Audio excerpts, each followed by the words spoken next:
If you have a Bible, you can open it to Matthew chapter number 16. And while you do that, I'm just going to tell you that it is a privilege to be here. I am honored. Those of us that are here, being myself and Jansen Furrow, who is another member of the Burning Ones team, we consider it a privilege to be with you. Keith, Julie, man, we love these guys. We really do. We believe God has put us together. I don't say that just because I'm a guest or because it's protocol. I actually wouldn't say it if it wasn't true. But we believe God has put us together. We love these guys. We're excited for what is happening here in Tyrone at the CWC family. To know that you are a part of it, that we get to partner with you by the Spirit in what God is doing here. It's a joy. As you look at Matthew chapter 16 this morning, we are going to possibly take a helicopter ride over the chapter. And if you don't have actual pages and you have it on a device, I'm going to trust you to not be scrolling in other places. Right? But you can cover the scriptures with us. Watching right now by live stream, my wife and children back home, they send you their greetings. My wife Anna and Araya and Josiah and Emma and our newest member of the Dow tribe who has entered into an adventure with us. This great joy of saying yes to Jesus. Little Isaiah, they send you greetings. I love you guys. In Matthew chapter 16, I want you to know before we even get going that I have an agenda. I have a motive. I have something that I'm actually after seeing God accomplish this morning, and it is that a holy hunger. I'm just going to put it out in the very beginning so that you are not somehow surprised when we get towards where it is that we are going to conclude, but that a holy hunger would completely overwhelm you this morning. Something that is just incomprehensible to what you have thought normal has meant up until right now, but that God would do something in your heart and that it would be so real and so severe. So real and so severe that you would be overtaken by a burning passion, a hunger for the person of Jesus. Because Jesus is what this thing is all about. Jesus is the one that we have given our lives to. He is this great king, and he is not king by way of democracy, meaning you and I did not choose him. We did not cast our vote. We did not get to determine in the political process of who was going to have what position, but the Father has declared that he is king of every king. He is Lord of every Lord. And he is the Father's jealousy, the beauty of this Son to whom he loves dearly, and he is working a bride for that day of the great revealing. And you and I are in the company of people that have yielded our hearts and lives to this great King and the ways of his kingdom. And having seen him, we love him, possibly not having all of what we feel we need from him. We are blessed to have caught a glimpse of him, and a glimpse is more than enough to give him everything. And even with but a glimpse, regardless of the degree of revelation you may feel you currently have apprehended by way of the Spirit, we have seen him and our hearts burn for him. Because I may not be able to answer all of the questions that I'm in tension about over him, but I have seen enough of him to give him everything. And in Matthew chapter 16, it actually opens with a unique situation. We find two different groups of people, that being the Pharisees and the Sadducees, and it says that they come to Jesus. That's an interesting phrase. They come to Jesus. But verse 1 tells us that they're coming to test him. You see, not everybody comes to Jesus for the same reason. You know, we have this thing in our hearts at times that we feel like we've come to him. We feel like there was a day where we turned a corner in our heart and where we made an intentional decision that we were going to choose him. That I made a decision that I'm now going to walk with him. I made an intentional, conscious, deliberate decision that I am going to target my affection or the devotion of my life towards him as a person. And even though minimally, somewhat, there may be an element of truth in that, the only reason that you've ever been able to choose him, to see him, to walk with him, is because he first chose you. You see, we respond. We don't initiate. No man comes to the Father except that the Spirit would draw him. So even in what we may believe is our choosing of Jesus, it's because his choosing for you has relentlessly pursued you in days when you didn't want him, has continually come after you in ways where you may have rejected him. He's continually sought you out. He's continually put people in your life. He's continually set situations up. He's gone day after day after day after day after day trying to get your attention. And then we come to a moment where we come to Jesus. And these guys are unique because they're Pharisees and Sadducees. And they come to Jesus because they want to test him. You see, they live a life of external devotion. They live a life where their lifestyle has become impressive to men, but they've become unimpressed with Jesus. And they come to test him, and it says that they demand a sign from Jesus. You see, there's something about our religious devotion at times where the temptation or the persuasion comes in that very easily goes from devotion to entitlement. And they come to Jesus because of their lifestyle. And they demand that he give them a sign. You see, and now maybe you wouldn't necessarily consider your life, or me even at times consider my life to fall into this category, but oh, how easy it happens. You see, entitlement is nothing more than expectation that has become corrupted. It's expectation that has become corrupted. There's nothing wrong with expectation. But once our expectation has been corrupted, it easily turns into entitlement, where we feel like because of the way we live, we now deserve certain things out of the one that we claim to serve. And they come to Jesus. Our faithfulness, our life of devotion, our external behaviors are putting a demand that you do something, that you show us something, that you respond to what it is that we are doing. And I would just like to simply ask all of us as we've gathered here this way this morning, do you feel that God owes you something? Do you feel he owes you something? And if so, I would ask you what?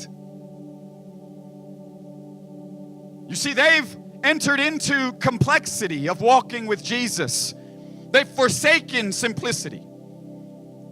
You see, Paul said in 2 Corinthians 11:3, I fear that just as the devil and all of his craftiness was able to deceive Eve, he's talking to a group of people.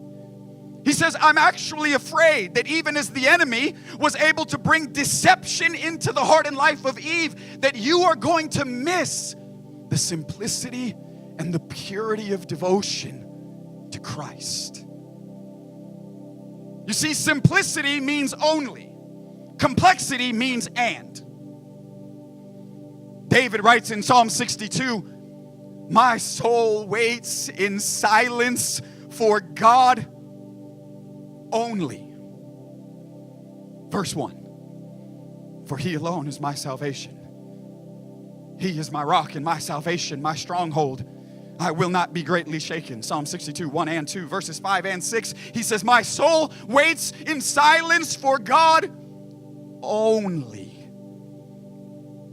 You see, in order to have a burning heart, we need an only anchored in our hearts. In order to escape the complexity of trying to put demands on Jesus, meaning I need Jesus and. because I've been faithful. I need Jesus and because of my lifestyle.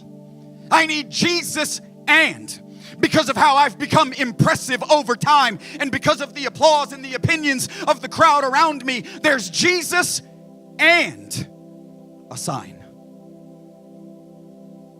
But the psalmist writes, I'm waiting for one thing. My soul is waiting for one thing.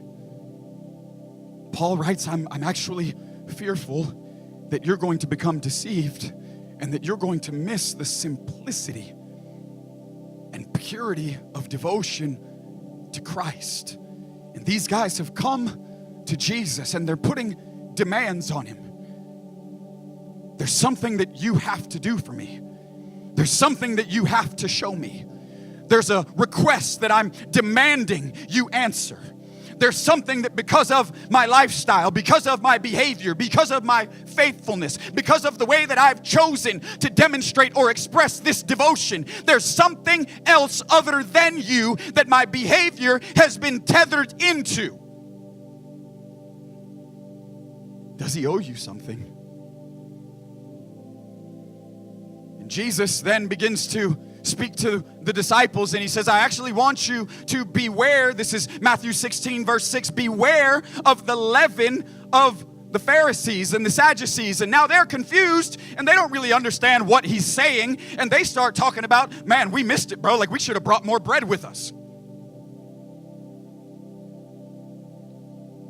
But Jesus comes back to them because it says, knowing what they were talking about or knowing what was in their hearts, he has come to clear up any confusion by what it is that he's saying. You see, I'm greatly encouraged that Jesus is not bound to my lack of interpretation when I know that there are certain things he is speaking or revealing in my direction. That even at times when I may not necessarily get it all the way, even at times when I may hear his voice, but I'm not able to interpret what it is that he really means by the things that he's revealing, even in times when with all of my heart, I may in an authentic, innocent way be trying to be faithful with what he's saying, and I'm just a little off, he's faithful to come back. And he says, you see, you don't understand yet what it is that I'm talking about. You think I'm talking about bread, but I'm actually talking about the mindset. I'm talking about how easy it is to become distorted, how easy it is to become corrupted, how easy it is to become deceived. And I'm talking about a leaven that could get into your heart and work its way through the whole lump. I'm not just talking about naturally, because naturally we've had the feeding of the 5,000 and the feeding of the 4,000. Don't you remember that there were times when that's what I was saying, but now, and it says they enter into the region of Caesarea Philippi. And Jesus looks at them and he says, this is verse 13, who do men say that I am? And they say, well, bro, word on the street is that some are saying that you're John the Baptist. And some are saying that you're Elijah. And some are saying that you're Jeremiah. You see, because he came and preached a coming kingdom, they thought that he was John resurrected. Because he wept over Jerusalem, longing to gather them, they thought that he was the weeping prophet Jeremiah. Because he was a miracle worker, and they saw him raise the dead and heal the leper and open the eyes of the blind and the ears of the deaf and multiply food, they thought that he was Elijah. But Jesus looks at them and he says, but who do you say that I am? You see, because there has to come a moment in all of our lives where our experience with Jesus becomes something that we have ownership of. And it's not any longer simply only built off of other people's opinions about Jesus, but to where you in your own heart have secured a revelation of Jesus because of who he has revealed himself to you to be, because of the way that you have intimately powerfully walked with him over time, and you have built history with Jesus in such a place that is able for you to now sift through all of what may be opinions about him because of the revelation of him that has come crashing into your heart. And Jesus is asking them, you have been with me. You've been with me. I've spoken to you. I've walked with you. I've shown you things. Do you know me well enough by now? And Peter says, Lord, for you are the Christ, the Son of the living God. And Jesus says, there's no way that a man's opinion could have given that to you. There's no way that flesh and blood could have simply been what has revealed this to you. But my Father, which is in heaven, has chosen to show you something about me by the Spirit. Peter has seen something in Jesus, which is by the Spirit. We must be able and continually contend to see something in and of Jesus that is by the Spirit. And he says, you've seen something by the Spirit. And this is where Peter gets tested. Because once he comes into this revelation, Jesus ups the ante in the conversation. And he says, now that you have seen me by the Spirit, let me tell you what I'm like and let me show you what I'm all about. And he says, I'm actually headed towards Jerusalem, where I will be handed over and I will be betrayed and I will be beaten and I will actually be brutally murdered here soon. And this is where things get a little comical for me, because the Bible says that Peter pulls Jesus aside and rebukes Jesus. Man, like, are you kidding? Yo, there may have been some people over my lifetime that I thought were a little off or potentially in error. There may have been some moments that presented themselves for me to pull someone aside into a private rebuke. But I don't know if I would be so bold, so daring, being face to face with God, to pull God aside and to say, hey, listen. Bro, you are talking some foolishness right now. Like, you have lost your mind. He says, surely these things will never happen to you. And Jesus looks into the face of Peter, who just a few moments ago, we're in the same chapter, we're just a couple of verses down, just a few moments ago had this glorious celebration from Jesus because of the way revelation has hit his heart by the Spirit. The same guy, a few moments later, Jesus looks into the face of and says, get behind me, Satan, for you don't have the things of God in mind, but you are actually a stumbling block to me. For you only have the mind of the flesh. You only have the thoughts of the flesh in mind. You see, it's one thing to say we love him. It's another thing to fully let him be himself. And what I mean by fully be himself is that we don't get to control the conversation. Our lifestyle does not get to demand a certain direction of the narrative. Jesus is himself. He is holy. He is other than. He is separate. He is set apart. He is glorious. He is majestic. He is wonderful and beautiful. But we do not get to puppeteer him by our lifestyle of devotion that is unto him. There's great danger in letting Jesus be himself. You see, and Peter understands, man, I've seen you, but the way you are is challenging to some of the goals that I have. He said, man, the things that you have to say, bro, you don't understand, man. They're disrupting some of the dreams that I have. You see, Jesus' words, his behavior, his ways didn't line up with all of the dreams that Peter currently held. Has Jesus become an inconvenience to some of your ambition? Has he become an inconvenience to some of the dreams that you've been building? Because again, we easily let things go from our lips, but do they match up with what's coming off of your life?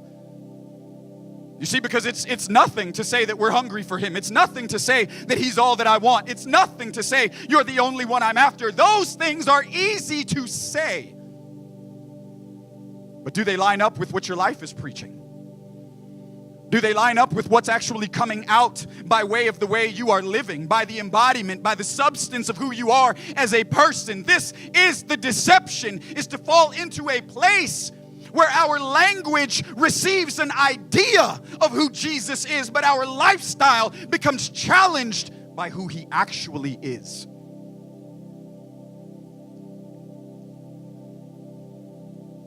And Peter pulls Jesus aside and he's like, bro, listen, man, I've got some things going on that you're about to mess up.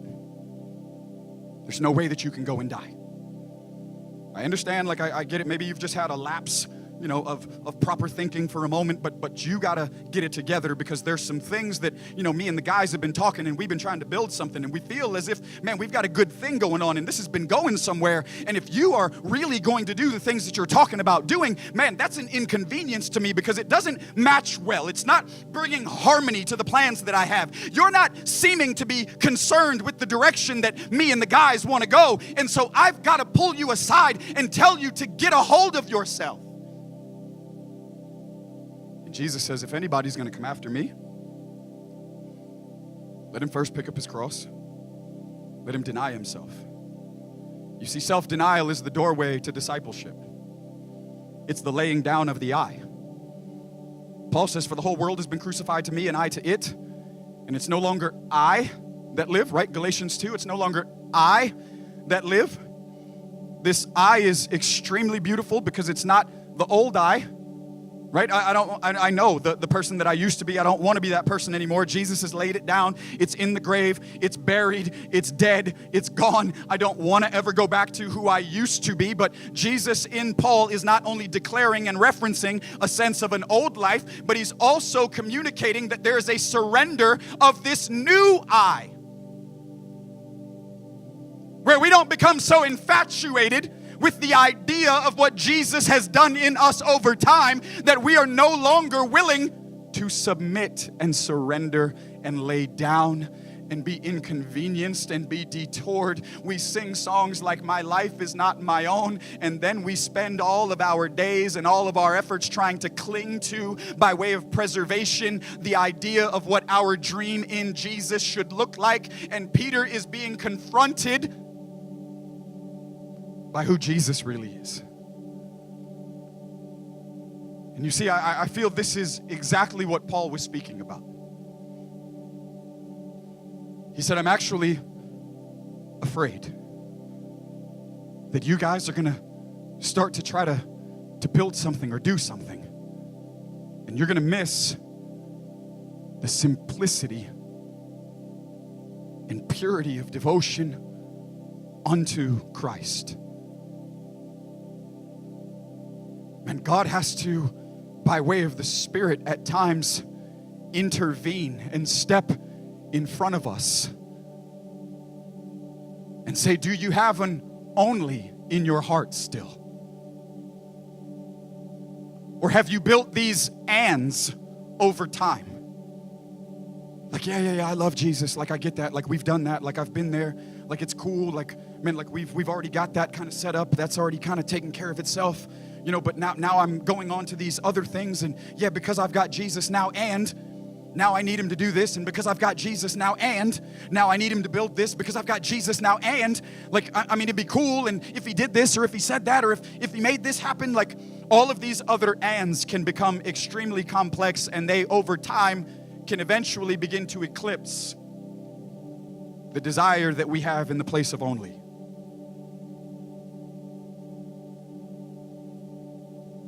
Where what he's doing in our life eclipses the one who's actually doing it in our life.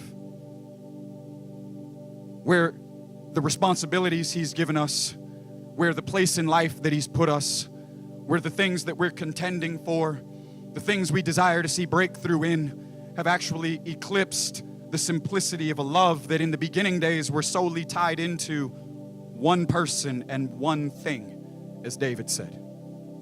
There's one thing I'm after. Do you have an only in your heart? Or has your only become compounded with other distractions that have sought to eclipse the wholeness of your affections being given over to Jesus? Because anything that is competing for our affection must be seen as an enemy if it is bringing distortion to the way that we love Jesus. It's got to be more than just what comes off of our lips. Peter had a revelation that came off of his lips, but it did not match up with the way he was willing to live his life. I understand at times the weight of the way Jesus reveals himself. But may we never be those who become inconvenienced by who he is and how he is. But may we provide a place for Jesus, the highest place in our hearts, that we may wholly give our lives over to him. Holy, yes, W-H-O-L-L-Y, and holy, H-O-L-Y. May we be those who, with all of what we are and have, lay it down because of the way that he has laid his life down unto us. And may we wholly, H-O-L-Y, live lives that are set apart. Live lives that are devoted, they are consecrated, they are tethered to a real person.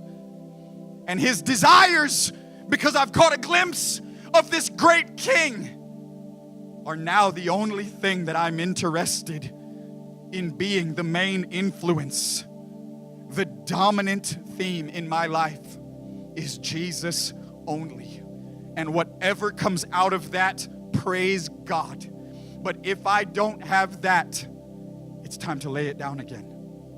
Because it's not just this old I, it's the new I also. It's not I that live, but Christ. Not the old I, not the new I. Not the I that you're so diligently trying to work on, but it's Jesus in us. And it's his choosing of us.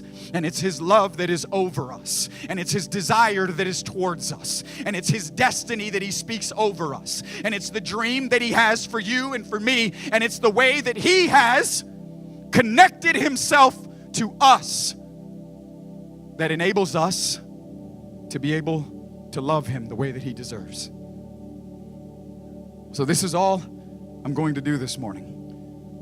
Because I believe with all of my heart that the Lord is simply just looking for a people that would love him with all of your life and not just with your lips. And that you would allow the Lord once again to secure an anchor of only. So right there where you're seated, would you for just a moment just close your eyes all over the room. I'm going to pray for you, and then I'm going to ask you to respond to the Lord.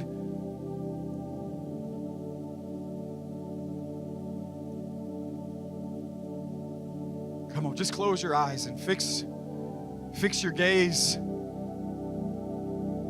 Set your sights upon the Lamb.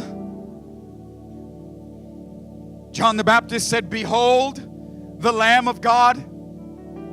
Would you just for a moment, in whatever way you may know how, behold him?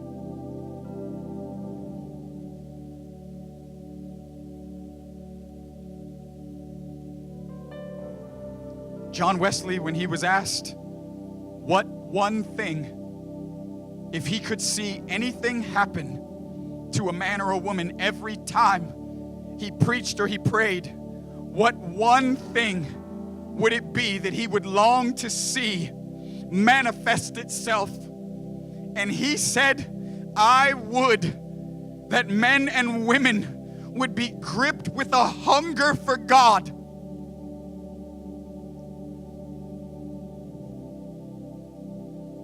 You see, we may be able to accomplish a lot of things. But only the Spirit can make us hungry. Only the Spirit can make us hungry. And so right there where you're sitting, I just want you to ask yourself, how hungry am I this morning? This is between you and the Lord. How hungry am I this morning? And if you're not as hungry as you want to be, maybe you're not as hungry as you thought you were, we can simply just ask, Lord, touch my heart, cause it to burn, because I want to want you. I want to want you. And it must be by the Spirit touching my heart, coming upon my life, because Lord, I just can't manufacture it. I can't make it happen. Lord, all over the room, touch every heart. Lord, all over the room, touch every heart, all over the room, touch every heart. Lord, we want to be hungrier than we think we are. Lord, let us not be deceived by how good we think we've done. We want to be hungrier than we think we are. Lord, help us not to evaluate our hunger against the lives of other people, to think that we must be doing okay because we're doing better than so-and-so. But Lord, I'm asking you right now, reveal to each and every heart the jealousy that you have to be only. Lord, brand them with the face of Jesus. Only. Lord, right now by the Spirit, may you wreck our affections. May you overcome the place of our desires. Lord, only, all over the room, only Jesus, only Jesus. My soul waits in silence for God only. There is a simplicity and a purity because all I'm after is Jesus.